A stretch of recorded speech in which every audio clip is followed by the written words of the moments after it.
But enough about fun stuff that I've been doing. Let's get into the gaming news. There's been a lot since I don't release these as regularly as I would like. There's a lot of news, and I will try and get through it quickly.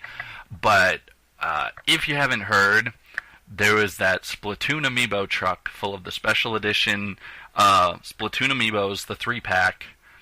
In England, it was stolen. It was a truck. It was supposed to be. It was Nintendo's truck leaving their site, going to a distribution warehouse, and it was hijacked. Now, the main question is, did the people that steal the truck, did they know what was in it? Was it clearly marked? Or were they just needing a truck and they just happened to get a Splatoon amiibo truck, considering it's probably the rarest, most interesting thing as a 3-pack to get. Big interesting thing with that, but hopefully someday we figure out what happened with it. Next, there are counterfeit amiibo popping up in Brazil and Brazil sites for eBay of buying things. Mario, Samus, Link, and Pikachu so far. There are probably going to be more. This is a major product, and if people aren't looking well enough, they're going to get a bad product, which is sad. It's cool that these things have gotten so big that people are trying to create counterfeits. Just not great for the market and the people buying them, because someone is not going to realize what they're doing and they're going to buy this and they're going to be super sad. A lot of big stuff with the Lucas is joining Smash Brothers on June 14th. There's going to be a whole little mini report. I don't know if you want to call it direct, but something. They're going to talk about Smash, the DLC. There's the Splatoon DLC, the outfit stuff and all that, but there's going to be a lot, and there's probably going to be a lot more where Nintendo will say, hey, you guys really enjoy this game, we're going to give you more of it, and people are probably going to freak out, as usual.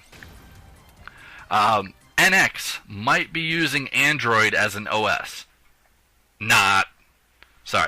Nintendo denied that original statement. It was seen in a Japanese newspaper, or Japanese article, that NX might be using Android. Now, Nintendo officially denied this statement a day later, or 2 days later.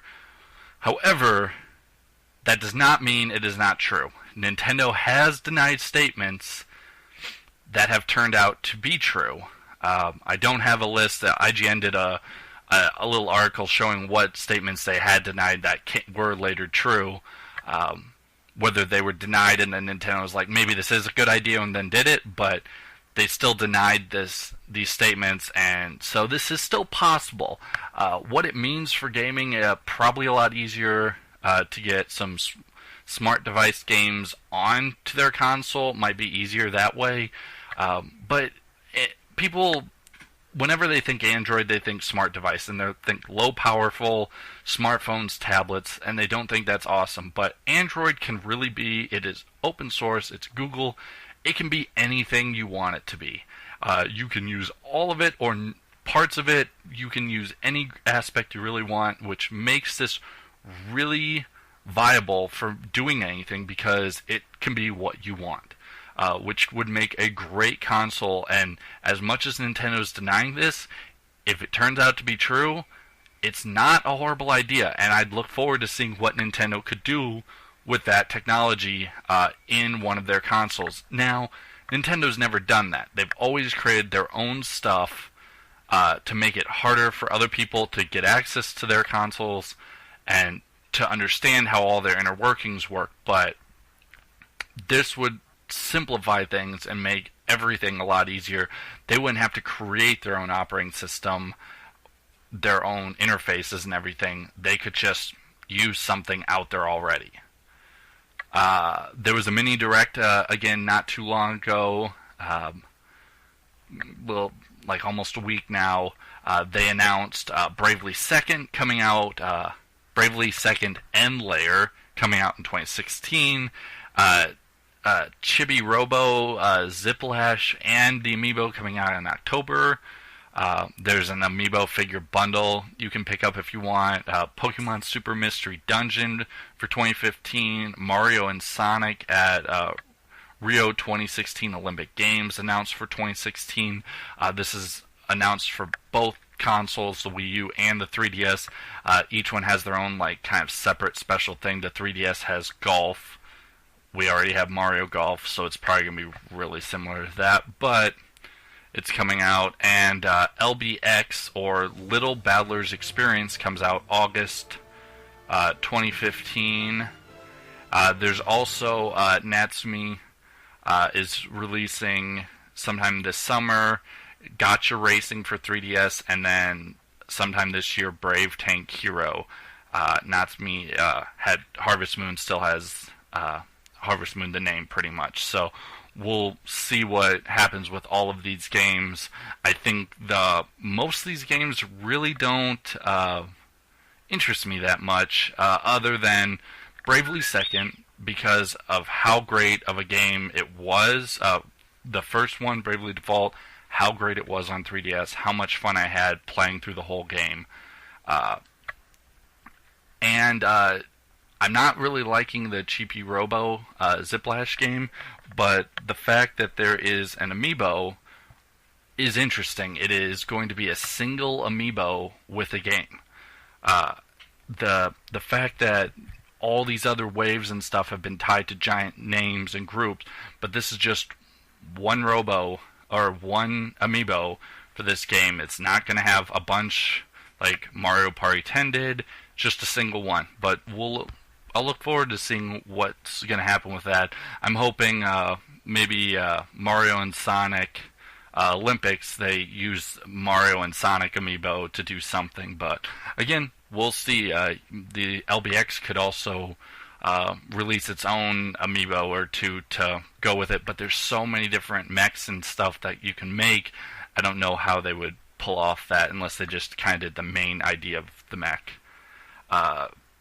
Sony has a lot of weird games coming out soon, so they have released information for, and I'm going to do my best to pronounce these. I apologize. I don't know Japanese, and some of these are a little weird, but Yaru Nai Kune, which comes out August 27th, 2015. I tried to look up some information. I really don't understand much about this game. Mighty Number 9 is kind of cross-buy for everything. It's going to be coming out on 3DS as well, I think, if I remember right. It comes out September 15th, 2015. It's kind of Mega Man-ish, only in the idea of the multiple bosses, and you kill them and you get different moves and stuff. But this is a really unique game. You shoot the enemies, and as they're dying, you need to jump through their all the particles and stuff to gain everything. If you jump too early, you run into things. Jump too late, you don't go through all of their stuff and get either the power, the coin, whatever you get by doing this. But it's an interesting concept, and I'm definitely liking the visuals so far. Danganronpa, another episode, Ultra Despair Girls, comes out September 1st. And again, a Danganronpa series. If you know Kind of Funny, Colin Moriarty loves the Danganronpa series.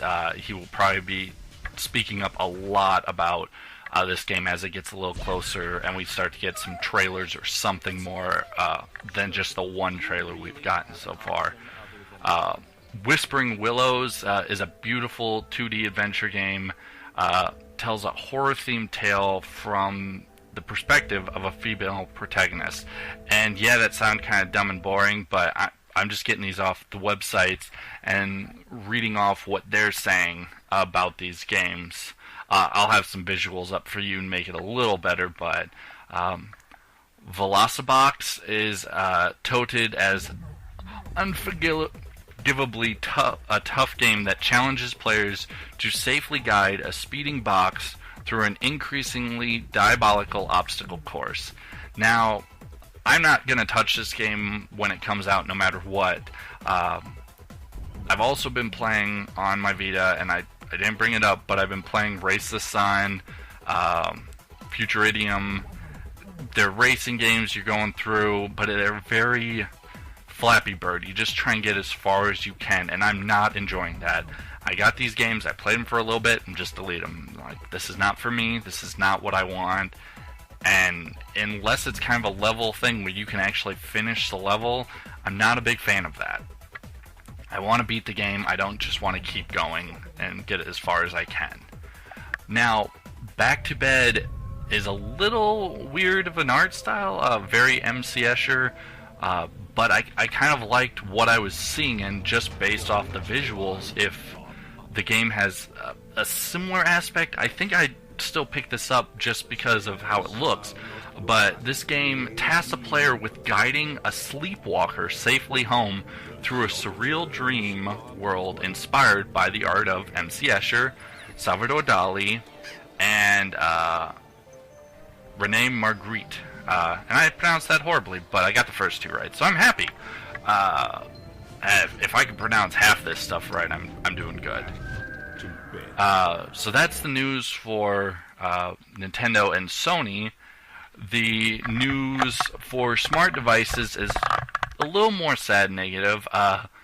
Sega is removing a bunch of their old classic games on Genesis and some others from smart devices because they're bad. They don't have the numbers, they're not great games, and they don't want them out on smart devices to get negative publicity and people say this is just a horrible game.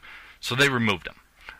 For people that already have them, yeah, you keep them, but they're removing Afterburner Climax, Jet Set Radio, a ton of Super Monkey Ball games, Altered Beast, Echo the Dolphin, Golden Axe 1 through 3, Phantasy Star 2, Streets of Rage 1 and 3, Space Harrier 2, and Virtua Fighter 2. I know a couple of these names. I know some of them are on the Genesis, but I have not played any one of these games. But from the title screens and some of the visuals I was looking at, these games are really horrible. And I mean, I just don't like most smart device games anyway. But I wouldn't play old school Genesis games on my smartphone if I could. Good one for Nats. Harvest Moon Seeds of Memory was announced for smart devices. There's no date on this, but again, it's a Harvest Moon game. They sell really well. People eat these up. They eat up their time, their life. People put hundreds of hours into these games, so being on a smart device, this is probably going to blow up and be a pretty good game. And the greatest thing of this whole moment for me, I've been toting this game as a honorable mention for all. This will be the third episode now. Bloodstained Ritual of the Night. It's an Igavania game, but as last I checked, there's just a couple days left on Kickstarter. This has got a Wii U port and a Vita port, so now we can play this on the PS Vita when it comes out. It'll probably be 2 years from now, but I'm super glad. I really wanted to play this game really badly, and I really think the Vita is the way I want to play it. I don't have a PS4, I don't have an Xbox One. It is gonna come out on the Wii U, but I think I'd rather, if it comes out on the Wii U, I think it's gonna be too much with the tablet, and I don't want that. Hopefully they don't. Hopefully it's just all about the visuals up on the main screen, but I think the Vita, I really want to play a Castlevania-esque game, handheld. I want to be able to take it. I just want to go, and that is what I'm looking forward to right now. Got a couple more days. I don't think I'm going to back this, but I'm totally buying this when it comes out in 2 years, and it's got to come out retail. It's got too much money behind this game. Even if it's download, I'm getting it.